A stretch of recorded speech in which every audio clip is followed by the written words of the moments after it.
因为我人较大无头衔，所以我的行李都是他准备的。哦，我去台北那个吴家祥老师，我第一张专辑是他做的，他叫我留1个月的时间。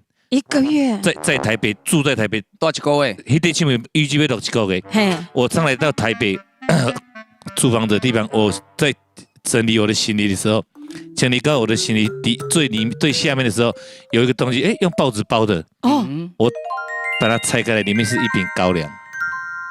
为什么？我打电话不要你喝酒，对我打电话回家给他讲，你不是，因为我很感动，我讲你不是你的足车我啉烧酒，看到我啉烧酒，你就足生气吗？对，现在去给他传烧酒，伊讲我每天都有喝，怕我突然上来台北没有喝，我会受不了。对啊，哇塞，也太好了吧！他一旦受不了就没办法赚钱养我。